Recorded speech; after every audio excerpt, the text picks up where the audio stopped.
अस्सलामुअलैकुम नाज़रीन, वॉल्यूम 164 के पार्ट 3 में खुश आमदीद। एपिसोड की शुरुआत में अलाउद्दीन शदीद गुस्से में सर्दी बाजार में दाखिल होता है और चिल्लाते हुए कहता है, मेहमद कहाँ हो तुम, कहाँ हो, मेरे सामने आओ। क्योमास को देखते साथ ही अलाउद्दीन का गुस्सा मजीद बढ़ जाता है और वो चिल्लाते हुए कहता है, क्योमास तुम गद्दार कुत्ते। ये कहते साथ ही वो घोड़े से उतरता है और क्योमास के पीछे भाग पड़ता है। क्योमास भी उसे देखते साथ ही दौड़ लगाता है, मगर अलाउद्दीन जल्दी उसके सामने आ जाता है और उससे कहता है, क्या तुम्हें लगता है कि तुम मुझसे भाग सकते हो? हाँ। क्योमास ज़कावटें उसके सामने फेंकते हुए कहता है, मैं बेकसूर हूँ, वो अल्लाह में बेगुनाह हूँ। मगर अलाउद्दीन नहीं रुकता और क्योमास के पीछे दौड़ लगा देता है। कुछ देर के बाद अलाउद्दीन उसे एक जोरदार मुक्का रसीद करता है और उसके बाद क्योमास की धुलाई शुरू हो जाती है। वो उसे उठा उठा के पटकता है। गोंचा भी बाजार में दाखिल होती है। अलाउद्दीन क्योमास की खूब धुलाई करता है और थप्पड़ मुक्के मार मार के उसे सलाह देता है। क्योमास उससे कहता है, मुझे माफ कर दे अलाउद्दीन साहब, मुझे माफ कर दे, मैं बेकसूर हूँ। तो अलाउद्दीन कहता है, तुम मेरे कबीले में बुराई फैलाना चाहते थे, हाँ? मेहमद गोकमान के साथ एक जानिब से ये सारा मंजर देख रहा होता है, जबकि अलाउद्दीन क्योमास की धुलाई जारी रखते हुए कहता है, तुमने मेरे बाबा को मारने की कोशिश की,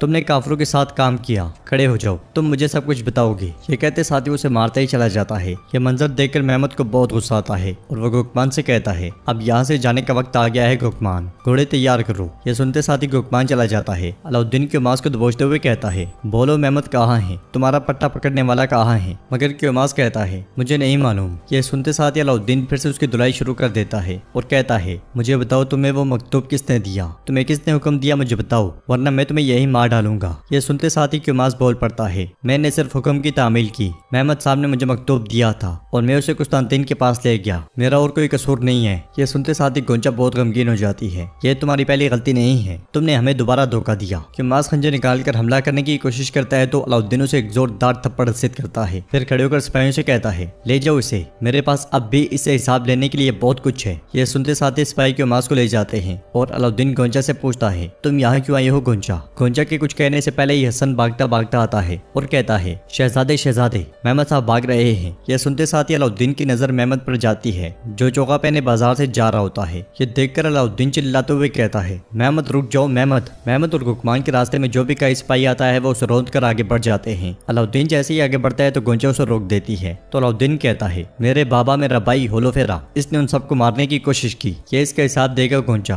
और इसके साथ ही अलाउद्दीन आगे आगे जबकि गोंचा उसके पीछे पीछे निकल पड़ती है। उधर जंगल में कुस्तानतीन और उस्मान साहब एक मरतबा फिर आमने सामने आ जाते हैं, मगर इस बार कुस्तानतीन के पीछे सिपाही और सोना होता है। वो उस्मान साहब से कहता है, तुम अपनी औकात से बड़ा शिकार करने आए, अब तुम अपनी जान गंवाओगे। तो उस्मान साहब कहते हैं, हमारा शिकार हमेशा बड़ा होता है, लेकिन हम कभी अकेले शिकार नहीं करते, हम कभी अकेले नहीं खाते, हम अपने लिए कुछ नहीं करते, हम अपने कबीले और लोगों के लिए सब कुछ करते हैं, फिक्र ना करो, मैं तुम्हें अकेला नहीं खाऊंगा। ये सुनते साथ ही कुस्तानतीन सिपाहियों को इशारा करता है तो वो तीर उस्मान साहब पर तान लेते हैं, मगर उनके तीर छोड़ने से पहले ही ओरहान के छोड़ा हुआ तीर बजंतनी सिपाही को आ लगता है। ओरहान की देखा देखी उसके साथ मौजूद उसके साथी भी एकदम से तीर छोड़ देते हैं। हर तीर के साथ एक बजंतनी काफिर जहन्नुम वासिल होता है। ये देखकर कुस्तानतीन हैरानो परेशान हो जाता है और डालों के पीछे छुपता है। ओरहान आगे बढ़ते हुए कहता है, हुजूर हम आ गए हैं। वो सब उस्मान साहब के पीछे आ खड़े होते हैं। कुस्तानतीन कहता है, अच्छा तुम्हारा बेटा आ गया है, अब मुझे तुम्हें यहाँ मारकर ज्यादा खुशी होगी। और इसके साथ ही शामिल भी सिपाहियों के साथ आकर कुस्तानतीन के पीछे खड़ा हो जाता है और कहता है, ये मैदान तुर्कों की नहीं बल्कि तुम्हारी कब्र बनेगा कुस्तानतीन। फिर उस्मान साहब के हमला कहते साथ ही वो सब बजंतीनियों पर टूट पड़ते हैं। कुस्तानतीन और उस्मान साहब आपस में टकरा जाते हैं, मगर उस्मान साहब कुस्तानतीन की एक नहीं चलने देते और हान भी काफिरों को जहन्नुम वासिल करता ही चला जाता है। बुरहान, कनूर, जेरकुतै और बाकी साथी भी बढ़ चढ़ के इस लड़ाई में हिस्सा लेते हैं और काफिर बिल्कुल बेबस दिखाई देते हैं। सुंगुर आगा का सामना बजंतीनी कमांडर से होता है। वो अपने बाले के साथ उसे पीछे धकेलते हुए कहते हैं, वतन भी हमारा है और मैदान भी हमारा है, आज तुम्हें मौत के सिवा कुछ नहीं मिलेगा। ये कहते साथ ही उस पर टूट पड़ते हैं। सरदार करासी भी इस लड़ाई में तलवार का भरपूर इस्तेमाल करते हैं। हर तरफ काफिरों की बस लाशें गिरती हैं। सुंगुर बे का जोरदार बाला पड़ते साथ ही कमांडर जहन्नुम वासिल हो जाता है और उस्मान साहब भी कुस्तानतीन की तलवार गिराने में कामयाब हो जाते हैं। फिर उसे जोरदार थप्पड़ मार के घुटनों के बल ले आते हैं। कुस्तानतीन के जमीन पे गिरते साथ ही सब बजंतीनी मारे जाते हैं और उस्मान साहब कुस्तानतीन पर टूट पड़ते हैं और कहते हैं, तुम मेरी सरजमीन पर मुसीबत लाई, तुमने मेरे भाई गुंदूज साहब को मारा,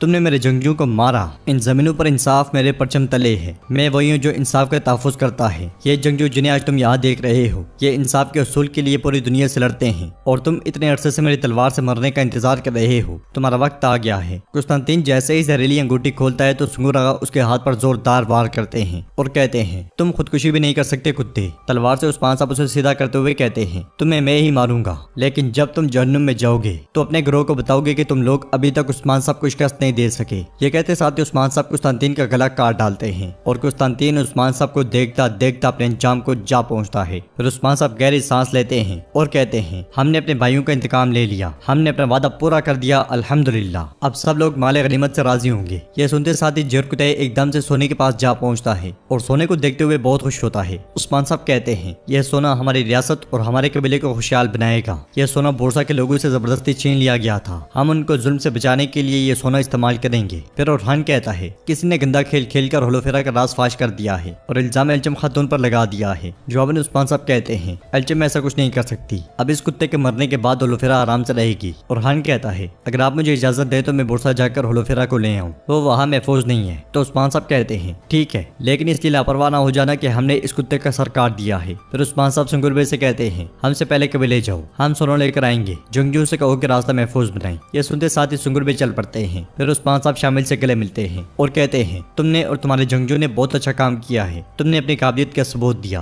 तुम और तुम्हारे जंगजू मगरिब की सरहदों की हिफाजत करेंगे, ये अब तुम्हारा नया वजीफा है और इस कुस्तानतीन की लाश को परिंदों और कुत्तों की खुराक बनने दो। ये कहते साथ ही उस्मान साहब एक तरफ चल पड़ते हैं जबकि शामिल अपने जंगजू लेकर दूसरी तरफ निकल जाता है। उधर अलाउद्दीन एक चौगे वाले घुड़सवार का पीछा कर रहा होता है और मौका मिलते साथ ही उसे तीर मारकर गिरा देता है। फिर घोड़े से उतरता है और तलवार लेकर उसकी जानिब बढ़ता है। ये मंजर देखकर गोंचा तड़पते हुए बाई बाई पुकारती है। गोंचा भागती भागती उसके पास जाती है और जब अलाउद्दीन उसे सीधा करता है तो वो मेहमत नहीं होता बल्कि गुकमान होता है। मेहमत पीछे से आता है और एकदम से अलाउद्दीन पर हमला करता है। अलाउद्दीन मेहमत के पहले हमले से तो बच जाता है मगर दूसरे हमले में उसका बाजू जख्मी हो जाता है। ये मंजर देखकर गोंचा बहुत परेशान हो जाती है और अलाउद्दीन मेहमत से कहता है तुम बादरे से नहीं लड़ सकते, हाँ या तो तुम भाग जाते हो या लोगों को बांध कर मारते हो। जवाबन मेहमत कहता है क्या मुझे अब तुम बादरी के बारे में बताओगे बुज़दिल अलाउद्दीन। ये कहते साथ ही मेहमत अलाउद्दीन पर हमला कर देता है तो अलाउद्दीन उसका वार रोकते हुए कहता है तुम असल बुज़दिल हो मेहमत, क्या तुम अपनी मदद करने वालों के साथ ऐसा सलूक करती हो। हाँ, हमें तुमने काफिरों के हाथों बेच दिया, तुमने अपनी बहन का सर झुका दिया। यह सुनकर मेहमत कहता है तुम सब इसी के मुस्तहिक हो अलाउद्दीन। यह सुनते साथ ही अलाउद्दीन उसे पीछे धकेलते हुए उसकी पीठ पर एक जोरदार वार करता है और कहता है मेहमत ये इख्तिताम है। गोंजा ने कहा कि रुक जाओ लेकिन नहीं, तुम नहीं रुके तो अब इसलिए मैं भी नहीं रुकूंगा। वो दोनों फिर से टकराते हैं और इस बार मेहमत अलाउद्दीन की बाजू जख्मी कर देता है। गोंजा सिवाय तड़पने के कुछ नहीं कर पाती। मेहमत कहता है तुम ही हो जिसने ये जंग शुरू की, मैं तुम्हारी जान लेकर अपनी बहन को ले जाऊंगा अलाउद्दीन। ये कहते साथ ही मेहमत फिर से हमला कर देता है मगर इस बार अलाउद्दीन उसे जख्मी करके घुटनों के बल ले आता है और कहता है गोंजा अपने शोहर के साथ रहेगी। ये कहते साथ ही अलाउद्दीन जब मेहमत को मारने लगता है तो गुकमान एकदम से उठता है और अलाउद्दीन पर वार करने की कोशिश करता है मगर इस बार गोंजा उसे काट डालती है और मेहमत की आंखें खुली की खुली रह जाती हैं। अलाउद्दीन फिर से मेहमत की जानिब मुड़ता है तो दरमियान के सिपाही वहां पहुंचकर तीर बरसा देते हैं। ये देखकर अलाउद्दीन गोंजा को लेकर दरख्त की ओट में छुप जाता है और दरमियान उन पर तीर बरसाते ही चले जाते हैं। मेहमत गुकमान का सर अपनी गोद में रख के बहुत रोता है, फिर चिल्लाते हुए गोंजा से कहता है ये तुमने क्या कर दिया गोंजा, क्या कर दिया।